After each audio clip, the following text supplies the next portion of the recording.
Okay, so we're live. And we are live. That's fantastic. It is. Let me turn off my notification. I just had plenty of beeps on my side, so I just don't want to be disturbed while everybody is there. So okay. Hey, that's great. Did you see my little on air sign? Did people see it? Yeah. So it's linked to my camera. So when my camera is on, it turns on. And when my camera is off, it turns off. Isn't that cool? I cannot demo it to you because if I turn my camera off, but you get the gist. So Then it's a very easy claim, I would say. are you assuming I'm not trustworthy? I wasn't saying that. Just saying it's an easy claim. But yes. Okay, so how have you been? Hey, good. It's been yeah. Last week we didn't have it was the first time we did not have a Substack live, but it was Good Friday, and I was on a break, which was not resting at all because it's post my move, so I was moving things along, and I was also hoping to write a little bit of my book, which, yeah, don't tell O'Reilly, but I didn't do anything last week. But it's a good flow. What about yours? What about your book? It's coming along nicely. I am in chapter 5 now, which is an entirely new chapter. So I'm rewriting many chapters, and so for people listening in, I'm rewriting the second edition of the Enterprise Data Catalog that I published in the first edition back in 2023. The main reason for republishing doing the second edition was that, well, first of all, the book got a lot of traction. Obviously, that has to play into it. But so the specific update that I'm doing is all linked to AI, how it changes the way we organize and search data in companies, and how that mirrors what we do on the web. And so I'm finding that rewriting, like I don't want to to rant about it for too long. I'm not sure it's super interesting, but I am finding it really difficult to write a second edition of something that you've written already. The text kind of materializes, and then breaking it up again is something that feels a little violent, actually. But it's coming along nicely, and I've rewritten a lot of chapters, and it makes a lot of sense. Like, you can really see how AI has changed the way, like, very, very concretely, how it changes the way we ask questions, from keywords to phrases, what is capable of being searched for, and how that completely redefines the way we search for data in companies, which is a very positive thing, right? So I, I, I'm I just yeah, I think so too. It also means that we've got to make metadata even richer when to make sure that we're giving a more a more accurate answer to the search people are actually doing. So yeah. speaking of which, a new report was just recently published by Bach. Yes. We can talk more about my book, but No, no, no. I'm five Let- chapters in. It's a lot of hustle and bustle, but I'm getting through it. So that's it. But more interestingly, we just recently published a study together with Bach. yeah. So yeah, I'm just sharing the link there. It's a fantastic piece of work. Okay, and the thing is, okay, we asked Bart, as in we financed Bark to do the study, but it's a completely independent study. Okay, we were not even allowed to submit answers ourselves or to promote the answers to let's say our customer base or anything. Okay, so it's really they did their analyst work, and it's very telling. And I think some of the answers and some of the finding in this study, nobody was expecting them. Right? I think there was. there was a bit of a wow factor when we saw it, when we saw the first result, almost like a slap in our face in a way, because it's pretty amazing. No, don't you think? No, absolutely. Like there is a very, very significant effect of uh, data product and data contract implementation and the efficacy of AI. Uh, so, so obviously this is a subject of great interest to me also. But JGP, I think you got really, really excited. So I think you earned the right to share some of the insights. Like Well, I said, yeah. Sorry. Yes, you're right. I'm really excited about it. But so there's a few there's a lot of things in this study. Okay, so I really invite you to look at it, because you will find things that maybe I even didn't or spend it. And the thing is, the study, as we released the study like I think 2 days ago, but we had a draft version since I think January or something. And it was very difficult to not talk about what we found in this study during this period. But so there's three things I'd like to cover today. Three figures. One is that there's a direct correlation between the use of data products and successful AI projects. Okay. And what Bark has identified is that we people using data products are actually more successful in putting AI to production. Okay. Nothing. This sentence is, it's obvious. Okay. What is less obvious is the ratio. Okay. It's 3.4 times more. So it's not 3%. Okay. Or it's not like 10%. It's three and a half, almost 3.5 times more projects in production compared to not using data products. Okay. So, and I think, and adding to that, I think it's worth pointing out that Bark did the study amongst their customers, which is a statistically significant amount of, like the population of the study is statistically significant and valuable. So this is not a selected qualitative study between 2 and 3 or 4 companies, right? It's an enormous population, yes. and that is what makes this study so well surprising and convincing. Uh, I honestly, I wasn't I was expecting some kind of correlation, some kind of effect. I wasn't expecting these numbers. That it is really, really surprising and I guess very positive. I mean, It is. And when you look at the questions that were asked during the study, okay, it was not an obvious link, like saying, "Hey, do you do data products on AI?" Okay, or something like that. It was a little bit more subtle. Okay, so, and it was, as you said, it was not asked to a bunch of students uh, in their first year of college. Okay, it was asked to practitioners, to enterprises all over Europe, all over the US and Asia. Okay, so it's really a global study. I don't want to say, I don't have the number in front of me. I don't want to say anything stupid, but I think it was in the range of 300 companies, or even more. So it's significant. Okay, so yeah.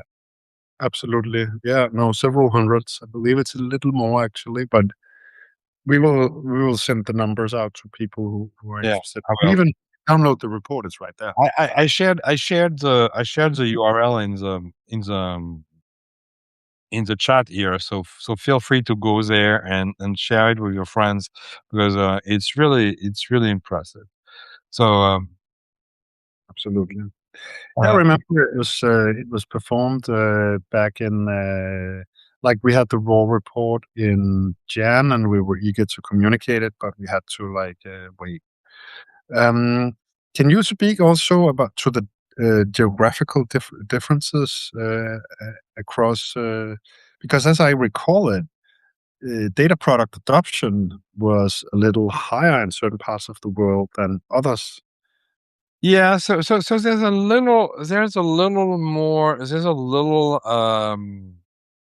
there's a little geographic impact on data contracts and data products. That's also something that I've seen while visiting customers and practitioners. Uh, it's is it's really interesting, and it comes, I think, from a cultural background. Like, I'm I'm French and deeply European, and we're a little bit more. Um, Risk aware when we're doing things. We have a tendency to be a little bit more cautious about when we release stuff. Where in the US, we're probably a little bit more cavalier about a few things, okay, and more risk friendly, and that has an impact, and you can see it on the adoption, okay. Um, Especially the thing is also Europe is a lot more regulated than the US. And I'm not even going in the political field here, but even when you're looking at that, it means that data contracts are a little bit more adopted in Europe because of that. Uh, so and there's a lot of nuggets. One of the thing is also is that um, ODCS, so the Open Data Contract Standard, is adopted by 41% of the people doing data contracts. So a company doing 4 companies out of 10 doing data contracts use ODCS. So you can say, oh, well, then there's another standard where people are actually using for the other 59%. But actually, it's more like it's a fragmented things. It's not really standard. It's more like homegrown things, and that's I don't know if you've seen that in the company you've been visiting or people you've been talking to, but I've seen everything when it comes to data contract. Okay, so Excel, freeform Excel, Word documents, Word documents being printed and then being signed by people. Yes, super actionable. Uh, I've seen it all. I think, but the thing is, it comes that ODCS is really the clear winners there as well. Absolutely. I think in terms of data contracts that I've seen, I think early on there was this distinction between data sharing agreement and data contract. And then they kind of blended into just the machine readable version, which I think is also the way it should be. But I remember from earlier on, like if you read the data management literature from the 2010s, it Mm. would data contracts or data sharing agreements as something that is a little more like you need to make some kind of deal on who can use what kind of data, but it would be almost pros, right? Uh, Yeah, yeah, to yeah. say the least. And you can still, and as you said, you can still do that with data contracts. Okay, so it's not one is not replacing the other. I mean, is it one is clearly replacing the other? Sorry, it's Friday for everybody. But anyway, um, and Yeah, so just circulating back to my book a little bit. I think that is also obviously one of the changes that I want to bring about in the second edition. Obviously, I'm not like you, GTP, writing an entire book about data products and contracts.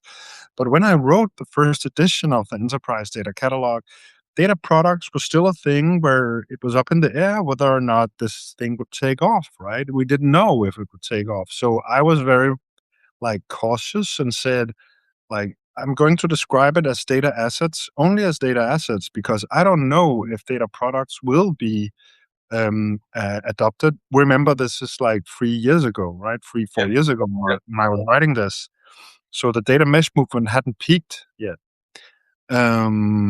And now it's clear. It's clear that data products and contracts are becoming standard components in data architectures in enterprises, and so therefore I'll have one chapter on that, Cool. because it's not about a well, yeah, that was part of the proposal, but only one chapter because it's not. I won't dive down to like implementation patterns and different architectures, at least not at all in, to the degree that you're doing it, of course, JTP. I hope I don't want to compete with you on a book. No, I don't. We still have to write one together. But that's for later. We've got to finish our own first, and then we can think about that. Uh, But I do enjoy writing. I mean, anyway, it's not about. I do enjoy writing new chapters more than editing old chapters. I find it difficult to rewrite chapters. But anyway, just a remark about my book. I won't talk about my book all the time.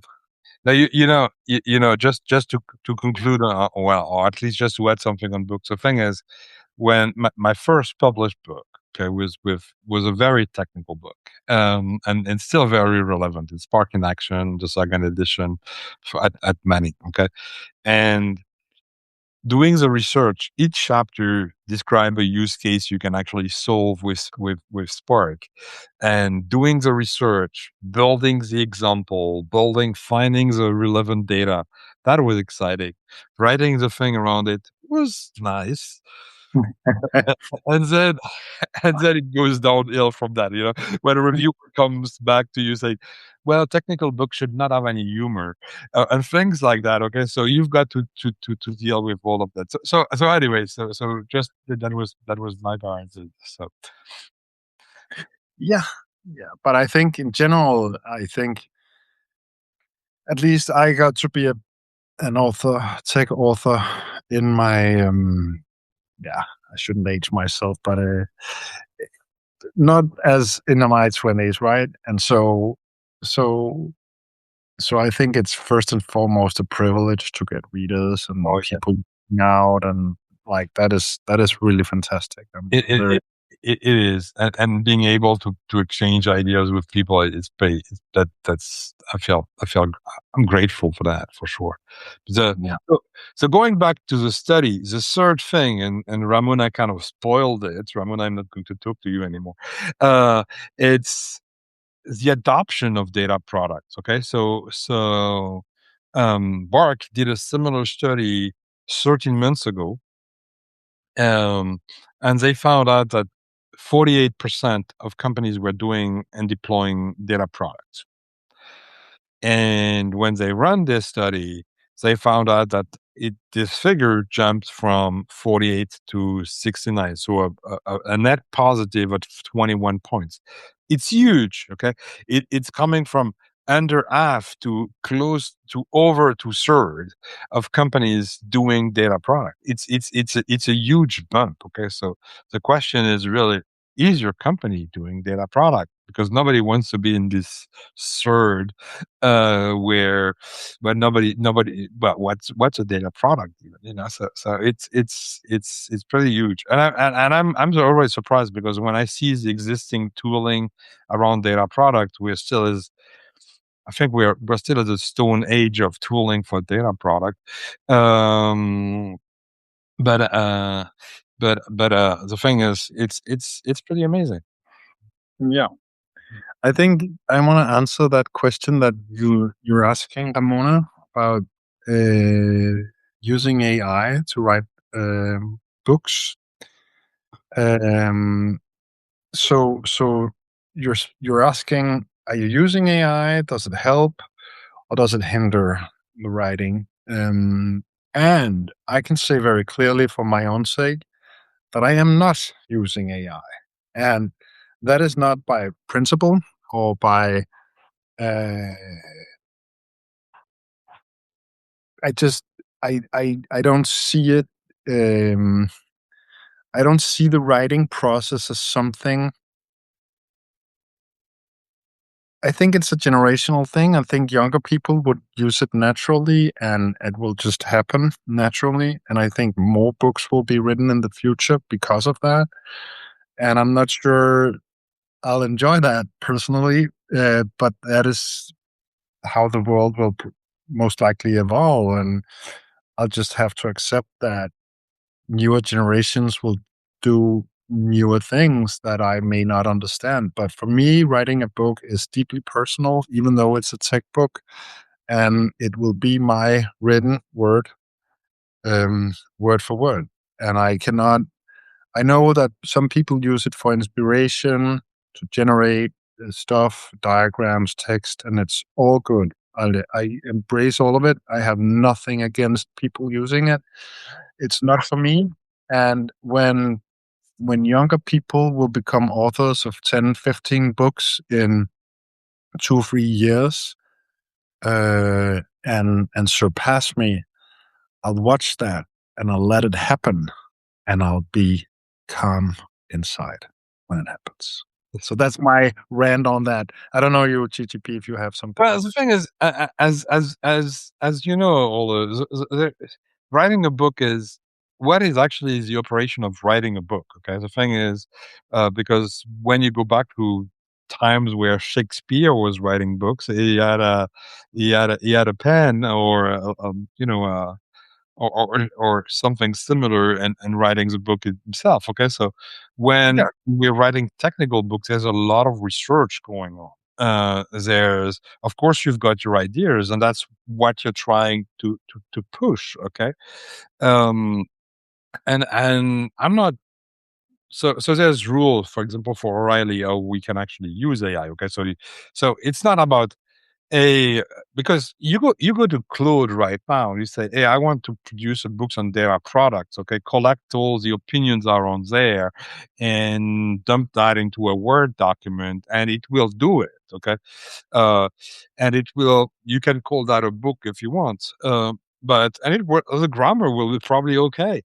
Uh where I see and where I use AI as part of my writing process, okay, is it's to make sure that things are sometimes intelligible. Okay, English is not like for all English is not my first language, so I'm more than happy to have feedback on that from actually ChatGPT is a little bit better than Claude for that part, and tells me, okay, well, I would have written this thing differently, uh, or you're missing this point, or this is not very clear. And most of the time, I'm not saying I'm ignoring things, but the thing is, then it's up to me to select, like a pre-editing kind of job towards that. Okay, so of course I trust a lot more Corbin, my editor at O'Reilly's than Claude or ChatGPT. But and for research, especially when you're dealing with technical book where there's research, it helps. Okay, like you would use Claude for research on not writing a book. Okay, so there's that.